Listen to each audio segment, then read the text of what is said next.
Hello दोस्तों, आज की इस वीडियो के दौरान हम बात करने वाले हैं वारी एनर्जीज लिमिटेड के बारे में।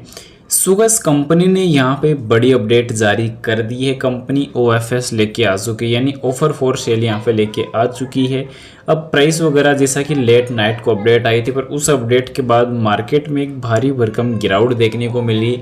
साथ ही साथ कह सकते हैं कि एक बड़ी प्रॉफिट बुकिंग नजर आई। तो अभी के टाइम जो प्रॉफिट बुकिंग देखने को मिल रही है तो वो एक लॉन्ग टाइम तक चलने वाली है या फिर टेम्पररी देखने को मिल रही है, क्योंकि इन सब चीज़ों को कवर करने वाले हैं। साथ ही साथ नेक्स्ट मंथ कंपनी के Q2 के नंबर्स भी आपको देखने को नजर आएंगे। तो उसमें डिविडेंड बोनस को लेकर क्या अपडेट रहेगी, क्या नंबर्स की प्री आउटलुक्स देखने को मिल रही है, तो इन सब चीज़ों को डिस्कस करें।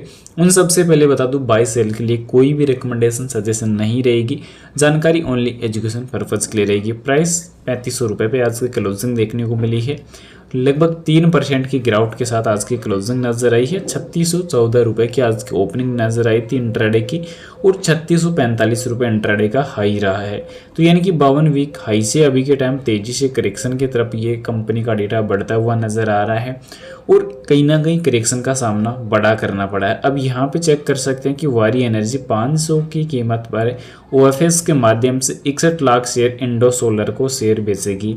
तो यहाँ पे अपना ओएफएस लेके आ रही है, क्योंकि इंडो सोलर मालिक जो लिमिटेड के मालिक हैं वारी एनर्जी लिमिटेड ने कहा है कि वह ऑफर फॉर सेल के जरिए 61 लाख इक्विटी शेयर यानी कि इंडो सोलर की सुक्ता इक्विटी पूंजी का 14.66% बेचेगी, और यह बिक्री बीएससी और एनएससी ट्रेडिंग प्लेटफॉर्म पर दोनों दिनों में होने वाली है। 2 दिनों में होगी, जिसका न्यूनतम कीमत 500 रुपये प्रति शेयर होगा। और वारी एनर्जी अक्षय ऊर्जा समाधानों की एक अग्रणी ऊर्जा प्रदाता है। अब यहाँ पे इसमें ये एक बड़ा इंपॉर्टेंट अपडेट है, क्योंकि लगातार कंपनी की जब बैक टू बैक यहाँ पे ऑर्डर वगैरह देखने को मिल रही थी, एक अच्छी रैली देखने को मिल रही थी, क्योंकि अभी इंडो सोलर में जो है रिसेंटली ट्रेडिंग बंद है।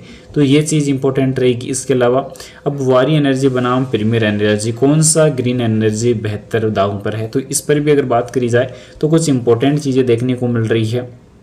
तो इनका कंपैरिजन देखने को मिल रहा है। तो अभी यहाँ पे अगर बात की जाए तो वारी एनर्जी, हालांकि अभी दोनों कंपनियां जो है सौर ऊर्जा उद्योग में कार्यरत है, लेकिन उनके व्यवसाय मॉडल और संचालन अलग अलग है। क्योंकि वारी एनर्जी लिमिटेड मुंबई स्थित कंपनी है और भारत की सबसे बड़ी सौर फोटो वोल्टिक मॉड्यूल निर्माता है। ये अपने ग्राहकों को हरित ऊर्जा समाधान भी प्रदान करती है। जहां वारी का व्यवसाय मॉडल उत्पाद केंद्रित है, वहीं प्रीमियर एनर्जी सौर सेल और मॉड्यूल के एकीकृत निर्माता के रूप में कार्यरत है। हैदराबाद स्थित यह कंपनी इंजीनियरिंग, खरीद, निर्माण, ईपीसी सेवाएं भी प्रदान करती है। अब इसके बिजनेस में मेन चीज़ क्या देखने को मिल रही है, वारी न केवल अपने क्षेत्र में एक अग्रणी घरेलू कंपनी है, बल्कि इसका निर्यात आधार भी मजबूत भी इसका जो निर्यात आधार है वो देखने को मिलता है। और प्रीमियर एनर्जी का जो कारोबार है मुख्य रूप से भारत पर केंद्रित है और विदेशों में विस्तार कर रहा है। तो ये इंपॉर्टेंट रहने वाले, क्योंकि वारी एनर्जी बैक टू बैक यहाँ पे जो है आउट ऑफ कंट्री जो है वर्ल्ड लेवल पे कारोबार कर रहा है।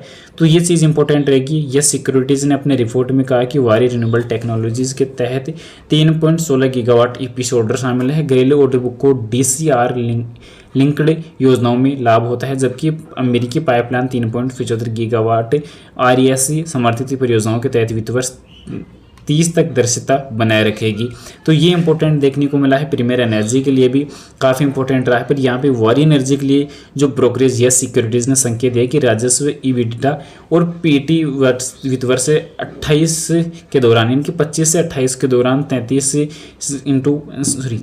45 से 46 CAGR दर्ज करेगा, जो इस अवधि के लिए वॉल्यूम में 29.5 CAGR के नेतृत्व में होने वाले। यानी कि अभी के टाइम कंपनी की CAGR में काफ़ी बड़ी उछाल का अपडेट आउटलुक देखने को मिल रहा है। जो ओएफएस के बाद यहाँ पे जो है गिरावट का जो दौर अभी देखने को मिला है, करेक्शन का दौर नजर आया। तो यहाँ पे कंटिन्यूसली जो प्रॉफिट बुकिंग यहाँ पे अचानक से जो देखने को मिल रही है, तो वो महत्वपूर्ण रहेगी। और कंपनी का भी जो डेटाबेस है उसमें इस चीज़ का जो इम्पैक्ट है वो एक बड़ा नजर आ सकता है। पर अभी रिसेंटली अगर देखा जाए टेक्निकली डेटा को अगर एनालाइज अगर यहाँ पे किया जाता है तो वो इंपॉर्टेंट है, वही चीज़ें देखने को मिल रही है। जैसा कि मैंने देखने को बताया था कि इसमें ऊपर के डेटाबेस पर अभी के टाइम प्रॉफिट बुकिंग काफ़ी ज़्यादा चल रही है, और इसमें जो है ये जो चीज़ें हैं वो एक टेम्पररी टाइम के लिए ही रहने वाली है, क्योंकि आज के सेशन की वॉल्यूम भी काफ़ी कम देखने को मिली है। है। साथ ही साथ इस सेक्टर की जो ग्रोथ है वो भी काफ़ी बेहतरीन देखने को मिल रही है, क्योंकि कंपनी अपने सेगमेंट में, मैंने पहले बताया था कि कंपनी अपने सेगमेंट की नंबर 1 अभी बनी हुई है। कॉम्पिटिटर की अगर बात की जाए तो यहाँ पे प्रीमियर एनर्जी, अपार इंडस्ट्री, विक्रम सोलर जैसी कंपनियां अभी के टाइम कंपनी के साथ कॉम्पिटिट करने की कोशिश कर रही है, पर कंपनी का मार्केट कैप इतना ज़्यादा है कि आने वाले 5 से 7 साल में भी कॉम्पिटिट न कर पाई। इसके अलावा यहाँ पे कंपनी के क्वार्टरली बेसिस की अगर बात की जाए तो क्वार्टरली बेसिस पर कंपनी के काफ़ी बढ़िया प्रॉफिट नजर आ रहे हैं। साथ ही साथ एसएसपी को लेकर अगर बात की जाए तो एसएसपी में काफ़ी बढ़िया सुधार लास्ट नंबर पे भी देखने को मिला था। रही बात डिविडेंड बोनस के लिए, तो कंपनी ने अभी तक तो इन पिछले रिजल्ट्स में कोई बड़ा ऐलान किया नहीं है, तो आने वाले नंबर्स में क्या ऐलान करती है कंपनी के नेक्स्ट मंथ जो रिजल्ट आने वाले हैं तो उसमें क्या आउटलुक और क्या एसएसपी नजर आती है, तो ये चीज़ें इंपॉर्टेंट रहेगी। फिलहाल ओएफएस का जो डेटा वगैरह है वो ऑलरेडी स्टार्ट हो चुका है, तो वो चीज़ें भी आप ध्यान रख सकते हैं। फिलहाल बाय सेल के लिए कोई रिकमेंडेशन नहीं रहने वाली, जानकारी ओनली एजुकेशन पर्पज के लिए रहेगी। वीडियो पसंद आए तो लाइक और चैनल को सब्सक्राइब जरूर से कर देना। Thanks for watching this my video. Vande Mataram.